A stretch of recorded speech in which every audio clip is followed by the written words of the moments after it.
Also good morning everyone and I welcome you all to Saurabh Pandey UPSC YouTube channel के अंदर और 5 AM series में आपका स्वागत है। डिस्कस करते हैं आज के जो टॉपिक्स हैं and download Saurabh Pandey CSE app को आपको डाउनलोड करना है। उसमें एक फ्री ई बुक पड़ी हुई है। ई बुक में लगभग आप मानो 2000 क्वेश्चंस हैं प्लस पॉइंटर करंट अफेयर्स का जो PDF है वो भी उसमें आपको फ्री में मिलता है। तो वो सारी चीज़ें आप लोग ऐप के अंदर फ्री डाउनलोड कर सकते हैं। सौरभ पांडे CSE जो ऐप है उसको आप डाउनलोड कर सकते हैं गूगल स्टोर से। शुरू करते हैं। आज के टॉपिक्स हैं frogs are amphibians and they lay eggs encased in jelly rather than a hard protective shell. Most amphibians deposit their eggs in water to prevent the eggs from drying out. Fanged frogs have earned the name leaf nester because unlike most frogs they do not lay their egg in water. Correct जो है वो आपको बताना है। सो ये जो news है अगर देखोगे तो ये आया है researchers find world smallest fanged frog on Indonesian island. Fanged frog को पाया गया है। अब देखो यहाँ पे यहाँ पे जैसे तीनों ही स्टेटमेंट्स इसके सही हैं बिकॉज इस फ्रॉग के बारे में है। अब यहाँ पे देखो जनरली क्या होता है कि जैसे जो भी एग होता है जो ले किए जाते हैं बाय द फ्रॉग वो ऐसा होता है उसके ऊपर ऐसा जेली टाइप स्ट्रक्चर होता है ना कि बहुत बड़ा हार्ड स्ट्रक्चर होता है। जैसे जनरली कोई भी आप नॉर्मल एग देखोगे ना उसके ऊपर एक हार्ड स्ट्रक्चर होता है, फिर उसको तोड़ो, जैसे अगर आप ऑमलेट और ये सब खाए होगे तो देखा होगा तो एकदम हार्ड स्ट्रक्चर उसमें होता है। लेकिन इसमें जो फ्रॉग है उसमें जेली लाइक स्ट्रक्चर प्रेजेंट होता है। तो सही है। ज़्यादातर जो एम्फीबियंस हैं वो अपना जो एग है they deposit their egg in water to prevent the egg from drying out. तो क्योंकि जेली स्ट्रक्चर होता है तो बिकॉज ऑफ दैट जो भी एग ले जाए तो पानी में ही रहता है जिससे कि वो ड्राई ना हो और ड्राई होकर टूट ना जाए। ये भी सही है। फैंग्ड फ्रॉग्स का जो नाम है लीफ नेस्टर नाम भी रखा गया है, लेकिन क्योंकि ज़्यादातर जो फ्रॉग है दे डू नॉट ले एग इन वाटर तो यहाँ पे लीफ नेस्टर शब्द भी इस्तेमाल किया जाता है। यूनिक है ये फ्रॉग बिकॉज ज़्यादातर फ्रॉग जैसे पानी में एग देते हैं तो ये ऐसा नहीं आपका करते हैं। सो एक और टर्म है दैट इज़ लिम्नो लिम्नो लिम्नोनेक्टस लिम्नोनेक्टस। तो ये एक प्रकार से क्या it's a genus of fork tongued frog. Fork tongue मतलब जैसे फॉर्क होता है ना जैसे जिससे आप चाउमीन और ये सब खाते हो, तो जो कि 75 नोन स्पीसीज के हैं but new ones are still being described occasionally. They are collectively known as fanged frog because they tend to have unusually large teeth which are small और absent इन अदर फ्रॉग। तो एक देखो एक तो आपको याद रखना है कि एक कैटेगरी होती है फ्रॉग्स की जिसे लिम्नोनेक्ट्स बोलते हैं, मतलब स्पीसीज होती है लिम्नोनेक्ट्स LIMNONECTS लिम्नोनेक्ट्स शब्द इस्तेमाल किया जाता है। ऐसे लगभग 75 स्पीसीज और कुछ ऐसे फ्रॉग्स होते हैं अनलाइक अदर फ्रॉग्स इसमें लार्ज टीथ बड़े जो दांत हैं वो भी देखने को मिलता है। लार्ज टीथ ये भी आप याद रखो, लार्ज टीथ तो ये भी याद रखना है। तो यहाँ पे देखोगे तो तीनों स्टेटमेंट्स इसमें सही है। आंसर इसका क्या होगा दैट इज़ 1, 2 and 3। इस साल आप लोग जितने लोग भी प्रीलिम्स दे रहे हैं प्लीज़ बी वेरी सीरियस। पहली चीज़ तो आपको क्या करनी है, पहली चीज़ आपको जो टेस्ट चल रहे हैं लगभग टेस्ट हमारे इस महीने जैसे संडे को 31 को भी शेड्यूल्ड है। जो 11th टेस्ट है 10 टेस्ट हो चुके हैं, 11th टेस्ट है और रात को 9 बजे पुराने टेस्ट भी आप दे सकते हैं। ठीक है, जो टेस्ट हो चुके हैं उनको भी आप दे सकते हैं। और अभी जो टेस्ट है 11th टेस्ट है वो इस संडे को शेड्यूल्ड है सौरभ पांडे CSE ऐप के अंदर। तो उसमें एडवांस करंट अफेयर्स का जो कोर्स है उसमें वो 50 टोटल 50 टेस्ट हैं, उसको मिस ना करें, बहुत इंपॉर्टेंट है। बार बार मैंने इस चीज़ को कहा है आप लोग के लिए क्योंकि मुझे भी बहुत आसानी हो जाएगी। और ये जो मेंटरशिप प्रोग्राम है इस मेंटरशिप प्रोग्राम के अंदर ज़रूर से जुड़ना है जो इस साल की तैयारी कर रहे हैं, अगले साल कर रहे हो तो नहीं करना है। और बार बार मैं इस चीज़ को हाईलाइट कर रहा हूँ और मैं जैसे हिंदू सेशन में आपको एक मेल आईडी शेयर करता हूँ और यहाँ भी मैं बता दूंगा, तो वो मेल आईडी में जो डिटेल मांगी गई है उसको ज़रूर से आप लोग करें। तो इससे वो इन्फॉर्मेशन भी रहेगी और I will act as your mentor. और जो लोग जुड़ेंगे उसका बेनिफिट भी आपको अपने आप समझ में आने लग जाएगा। मेंटरशिप प्रोग्राम के अंदर ये प्रीलिम्स स्पेसिफिक अभी फोकस रहेगा। जितने लोग भी जुड़े खास तौर से जो मैंने आपको मेल में इन्फॉर्मेशन मांगी है वो जरूर से जल्द आपको प्रोवाइड करनी है। काफ़ी लोगों ने सेंड किया है। चलो यहाँ पे डिस्कस करते हैं with reference to mitochondrial disease. So mitochondrial disease देखो क्या होता है कि जैसे जो भी हमारा सेल है, हमारा सेल की अगर हम बात करते हैं जैसे हमारा शरीर या कोई भी लिविंग सिस्टम है, उस लिविंग सिस्टम के अंदर क्या है आपके पास सेल है, यू हैव सेल। तो जैसे अगर देखा जाए तो फॉर एग्ज़ाम्पल सेल की बात करें तो आपके पास सेल न्यूक्लियस होता है। न्यूक्लियस के बाद एक सेल ऑर्गेनल्स होता है, जैसे माइटोकॉन्ड्रिया हो गया या क्लोरोप्लास्ट हो गया। माइटोकॉन्ड्रिया या क्लोरोप्लास्ट ये सेल ऑर्गेनल्स हैं। तो माइटोकॉन्ड्रिया को कहा जाता है कि पावर हाउस है, ये powerhouse of the cell, energy का प्रोडक्शन होता है इसमें। और माइटोकॉन्ड्रिया के अंदर भी डीएनए प्रेजेंट होता है। और क्लोरोप्लास्ट जो कि सिर्फ प्लांट सेल्स में पाया जाता है, उसमें भी डीएनए आपका प्रेजेंट होता है। तो यहाँ पे थोड़ा सा देखना ये है कि एक तरफ आपके पास क्या है कि जैसे मान लो ये आपका सेल है और इसमें आप you have this mitochondria is there, ठीक है, माइटोकॉन्ड्रिया है, माइटोकॉन्ड्रिया का डीएनए होता है। अब जब भी जैसे नेक्स्ट जनरेशन होगी तो मान लो फादर है और मदर है, तो मदर से ही माइटोकॉन्ड्रिया डीएनए ट्रांसफ़र होता है। जैसे जब सेल बनेगा तो उसमें जो माइटोकॉन्ड्रिया होगा उसमें जो डीएनए होगा वो मदर से आता है। बाकी न्यूक्लियस में जो डीएनए और सब होता है उसमें मदर फादर दोनों का होता है। तो अगर मान लो मदर के जो डीएनए है उसमें कोई माइटोकॉन्ड्रियल डीएनए उसमें कोई इशू है, कोई डिफेक्ट है या कोई डिजीज़ है, तो वो फिर बच्चे को भी ट्रांसफ़र हो जाता है। तो इसे हम माइटोकॉन्ड्रियल डिजीज़ भी बोलते हैं। तो आप याद रखना कि माइटोकॉन्ड्रियल जो डिजीज़ होती है वो बेसिकली हेरिडिटी हो सकती है, एक जनरेशन से दूसरी जनरेशन को ट्रांसफ़र हो सकती है, बट उसमें जो ट्रांसफ़र होगा वो मदर से होता है, फादर का इसमें कोई ज़्यादा रोल नहीं है। ऑल्दो स्टडी आजकल कहती हैं कि मदर फादर का भी रोल है। तो देखो माइटोकॉन्ड्रियल जो डिजीज़ है इसको कहा गया कि when the defective mitochondria are present in the skin, cerebellum और blood, because these cells use more energy than most of other cells in the body. So present in यहाँ पे हाईलाइट किया गया है कि they are present in muscles, ठीक है। तो यहाँ पे देखो ये स्किन नहीं है, बेसिकली मसल्स है, इट्स नॉट स्किन। सेरिबेलम नहीं है, ये सेरिब्रम है, ये सेरिब्रम है। और नर्व नहीं है, मतलब ब्लड नहीं है, नर्व है, नर्व्स हैं। तो यहाँ पे क्या है कि ये जो सेल्स होते हैं जैसे मसल्स हो गया, सेरिब्रम हो गया, तो ये ज़्यादा एनर्जी को यूज़ करता है in comparison to other cells. तो अगर मान लो ये है, तो अगर डिफेक्टिव है तो ये जो सेल्स हैं ये अफेक्ट होंगे। तो ये स्टेटमेंट गलत है। Mitochondrial disease are a group of genetic disorder that are characterized by defective in oxidative phosphorylation and caused by mutation in the gene in the nuclear DNA and mitochondrial DNA that encode structural mitochondrial protein or protein involved in the mitochondrial functions। तो यहाँ ये भी आपको याद रखना है कि ये माइटोकॉन्ड्रियल ख़ास तौर से देखा जाए तो जो mitochondrial disease is a group of disorder caused by mitochondrial dysfunctions. तो ये सही है कि माइटोकॉन्ड्रिया सही से फंक्शन आपका नहीं करता है। और ये एक स्टेप होता है ऑक्सीडेटिव फॉस्फोराइलेशन, तो इसमें डिफेक्ट होता है, प्लस म्यूटेशन हो जाता है। Mutation in the sense sudden gene में जो बदलाव होता है, चाहे न्यूक्लियर डीएनए हो, खासतौर से माइटोकॉन्ड्रियल डीएनए में वो बदलाव देखने को मिलता है। तो इस वजह से माइटोकॉन्ड्रियल डिजीज़ होता है। तो ये स्टेटमेंट सही है। Mitochondrial disease most common group of inherited metabolic disorder and are among the most common form of inherited neurological disorder also. So these यहाँ पे ये भी अगर देखा जाए तो ये इसमें अगर देखा जाए एंड लाइक देखो माइटोकॉन्ड्रिया जो है सेल के लिए बहुत इंपॉर्टेंट, सेल के फंक्शंस के लिए, सेल में power house of the energy के रूप में भी ये कंसीडर किया जाता है। Power house of the energy मतलब जो एनर्जी का प्रोडक्शन एटीपी फॉर्म में वो भी माइटोकॉन्ड्रिया का रोल होता है। और अगर माइटोकॉन्ड्रिया फंक्शन नहीं करेगा तो there is a high possibility कि जो माइटोकॉन्ड्रिया अगर मान लो फंक्शन नहीं करता प्रॉपरली, अंडर दैट कंटेक्स्ट जो सेल का फंक्शन एनर्जी है, जनरेशन है, that will also be affected. और ये भी कहा गया कि ये एक इनहेरिटेड मतलब एक जनरेशन से दूसरे जनरेशन में ट्रांसमिट भी हो सकता है। और न्यूरोलॉजिकल डिसऑर्डर भी देर के, क्योंकि इससे जो नर्व्स है वो भी अफेक्ट हो सकती है। तो यहाँ पे तीनों ये भी स्टेटमेंट सही हैं। तो D 2 और 3 इसका जो है आंसर होगा। बहुत टेक्निकल है बट ध्यान रखना है। तो ये देखो ये न्यूज़ है, इस पे बेस्ड ये क्वेश्चन है। नेक्स्ट देखते हैं।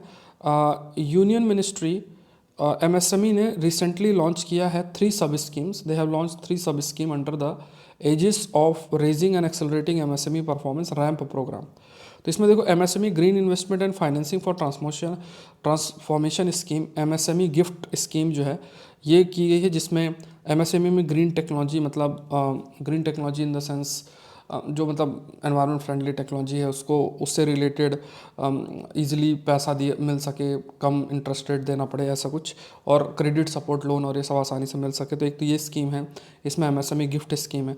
फिर MSME scheme for promotion and investment in circular economy, MSME spice scheme है, ये याद रखना है। एमएसएमई स्पाइस, तो ये फर्स्ट एवर स्कीम है गवर्नमेंट का जिससे कि सर्कुलर इकोनॉमी प्रोजेक्ट में जो है उस पर मदद मिले। सर्कुलर इकोनॉमी का मतलब वेस्ट से वेल्थ जनरेट करना, जो वेस्ट मटेरियल होता है उसको रिसाइकिल करने वाली जो वेस्ट इकोनॉमी है उसे हम सर्कुलर इकोनॉमी बोलते हैं। तो कोई उसमें प्रोजेक्ट रन कर रहा है तो उसको मदद करना, क्रेडिट प्रोवाइड करना। So MSME schemes on online dispute resolution for delayed payment, ये भी एक प्रकार की स्कीम है जिसके माध्यम से जो भी डिस्प्यूट को कैसे रिजॉल्व किया जा सकता है, उस डिस्प्यूट को रिजॉल्व करने के लिए जो भी मॉडर्न आईटी टूल्स, एआई कैसे उसका इस्तेमाल कर सके और उसमें भी जो भी सपोर्ट है वो प्रोवाइड करना।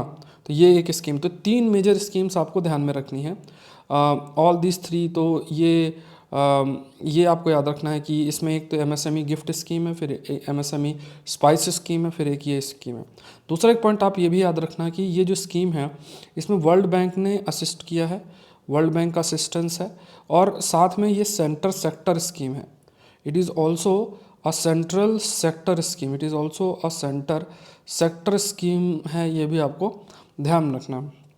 तो ये भी इंपॉर्टेंट है। तो यहाँ पे तीनों ही स्टेटमेंट्स इसके सही हैं। तो पीआईबी की न्यूज़ है, ठीक है। तो आप खुद देखो कि आपका काफ़ी कुछ कवर हो रहा है, और इसमें अगर आप ये 1-1.5 साल का बढ़िया तरीके से करके चलते हो, और साथ में जैसे जब आप मतलब साथ में स्टैटिक पार्ट है जो कि मेंटरशिप प्रोग्राम में आपको कैसे करना है, ये सब चीज़ें आई विल कवर, तो चीज़ें आपके लिए प्रीलिम्स में बहुत आसान हो जाएंगी, ठीक है, ये ध्यान रखना। देखते हैं next, national cooperative export limited की बात करें तो it was created to function as an umbrella organisation for promoting export of only agriculture product of the country. NSCL was registered under the Multi-State Cooperative Society Act 2002. NSCL will not only focus on making profit from export but also hand hold farmer to manufacture product for the export market. Correct जो है वो आपको बताना है। तो देखो यहाँ पे क्या है कि यहाँ पे याद रखना कि it was created to function as umbrella organisation, मतलब ये एक ऐसी ऑर्गेनाइजेशन है जिसके माध्यम से एक्सपोर्ट को प्रमोट करना, एक्सपोर्ट को प्रमोट करना, ठीक है। तो for promoting export by the central cooperative sector of the country. अब इसमें लिखा है कि only agriculture product of the country, नहीं, तो ओनली एग्रीकल्चर प्रोडक्ट नहीं, मतलब मेनली एक्सपोर्ट को प्रमोट करना by centre, by by the entire cooperative sector of the country, entire cooperative sector of the economy, ठीक है। तो याद रखना है NSCL was registered under the multi sector state cooperative society act 2000, तो ये जो है रजिस्टर्ड है multi state cooperative society act 2002 में, एंड ये फोकस करेगा प्रॉफिट पे भी फ्रॉम एक्सपोर्ट, और फार्मर्स को भी प्रमोट करना कि वो चीज़ों को मैन्युफैक्चर कर सकें एक्सपोर्ट के डिमांड के अकॉर्डिंग, और ये सब। तो यहाँ पे 2 स्टेटमेंट्स आपके सही हैं, ठीक है। हाउ मेनी में तो सेकेंड और थर्ड सही है, पहला वाला गलत है, तो ये नोट कर लेना इसमें सभी लोग। तो यहाँ पे ये मिनिस्ट्री की वेबसाइट है, मिनिस्ट्री ऑफ कोऑपरेशन में, the functioning of NACL with reference to Sahitya Akademi award. Saddika Nawab Seher has won this year's Sahitya Akademi Award for the Urdu novel Rajdiyo Ki Amrai. The award carries a copper plaque, a shawl, and cash prize of rupees 10 lakh. Confer on writers of most outstanding book of literary merit published in any of the 22 language of the 8th schedule to the Indian Constitution as well as English and Rajasthani language. तो यहाँ पे अगर देखा जाए तो ये इसमें जो प्राइज़ है ये 10 लाख नहीं 1 लाख है, ठीक है। बाकी दोनों स्टेटमेंट फैक्चुअल हैं, तो याद रखना है कि साहित्य अकादमी अवार्ड में सद्दीक नवाब शहर है, इनको दिया गया है, और confirms on writers of most outstanding books of literary merit published in any of the 22 language, मतलब जनरली अवार्ड दिया जाता है 22 जो भाषाएं हैं हमारे जो 8 शेड्यूल के अंदर, इंग्लिश और राजस्थानी भी, मतलब इन 22 के अलावा इंग्लिश और राजस्थानी भाषा भी इंक्लूडेड है, जिसमें जो भी कार्य दिया जाए तो उन्हें साहित्य अकादमी अवार्ड दिया जाता है। तो यहाँ पे देखा जाए तो फर्स्ट एंड थर्ड स्टेटमेंट जो है वो आपके सही हैं। टाइम्स ऑफ इंडिया की न्यूज़ है। नेक्स्ट देखते हैं, पोलर स्ट्रेटोस्फेरिक क्लाउड है, अगर न्यूज़ देखोगे तो देखो ये वियॉन एक है, उसमें ये न्यूज़ आई थी। तो ये तो ध्यान देखो, ज्योग्राफी के एडवांस टॉपिक्स कुछ इसी तरीके से फ्रेम भी होते हैं। सो पोलर स्ट्रेटोस्फेरिक क्लाउड्स जो है that forms when water vapour enters the stratosphere and temperature are cold enough for water vapour to condense there, ठीक है। तो ये जो पोलर स्ट्रेटोस्फेयर क्लाउड्स हैं ये कुछ ऐसे वी कैन से कि they are the cloud that form when water vapour enter the stratosphere. देखो स्ट्रेटोस्फेयर क्या होता है कि जैसे मान लो कि हमारा जो एटमॉस्फेरिक लेयर है, तो एक तो पहला जो हमारा पूरा एटमॉस्फेयर है वो ट्रोपोस्फियर है, और उसके ऊपर जो लेयर आती है उसको हम स्ट्रेटोस्फियर बोलते हैं, उसको हम स्ट्रेटोस्फियर शब्द उसके लिए बोलते हैं। सो ये क्या है कि जब वाटर वेपर इस स्ट्रेटोस्फियर में रीच करता है, when water vapour enters the stratosphere, और जो टेम्परेचर है that are cold enough for water vapour to condense there, जो टेम्परेचर है मतलब वाटर वेपर स्ट्रेटोस्फियर में पहुंच गया, पहुंचने के बाद टेम्परेचर वहाँ लो है, तो उससे क्या होगा कि एक वाटर वेपर का फॉर्मेशन होगा, there will be water vapour formation, water vapour आपका रहेगा that will be there. So ये याद रखना, one main type of polar stratospheric cloud is made up of mostly of supercooled droplet of water and sulfuric acid and is implicated in the form of ozone hole. So one main type of is mainly mostly supercooled droplet. अब इसमें sulphuric acid नहीं है, nitric acid है, ये सब factual है, थोड़ा सा याद रखना है, nitric acid and is implicated in the formation of ozone hole. तो एक मेन टाइप जो आप कह सकते हैं पोलर स्ट्रेटोस्फेरिक क्लाउड्स की जब हम बात करते हैं, they are made up of mostly of super cooled droplet of water and nitric acid. So water plus nitric acid, and it has an important implications in the formation of ozone hole, ठीक है, ozone hole, ठीक है, they have we can say implication in the formation of ozone hole। तो ये पहला, ये second statement गलत है, बिकॉज दे हैव मेंशन आपका सल्फ्यूरिक एसिड। विंटर के टाइम पे हाई लैटिट्यूड, विंटर के टाइम पे अगर देखा जाए तो high latitude receive very little to no solar radiation, so temperature drop significantly during this period known as polar night and under this condition PSC can develop. तो इसमें formation की condition भी दे रखी है कि विंटर के टाइम पे जो हाई लैटिट्यूड है, मतलब हाई लैटिट्यूड जैसे मान लो आपका जैसे ये है, तो ये जो टुवर्ड्स आर्टिक रीजन की हम बात करें तो हाई लैटिट्यूड रीजन में आता है, तो विंटर के टाइम पे क्या है कि बहुत ही कम सोलर लाइट पहुंचती है, और ऐसे समय में जो कंडीशंस हैं पोलर स्ट्रेटोस्फेरिक क्लाउड के फॉर्मेशन की वो बनती हैं। तो ये तीसरा स्टेटमेंट भी सही है और पहला स्टेटमेंट भी सही है। So there are two types of है, ठीक है, मेनली अगर देखा जाए कि जो आपके ये जो क्लाउड्स हैं अगर हम देखें, so these clouds if we talk about, तो जनरली देखा जाए तो ये दो टाइप्स के बोले गए हैं कि there are generally two types.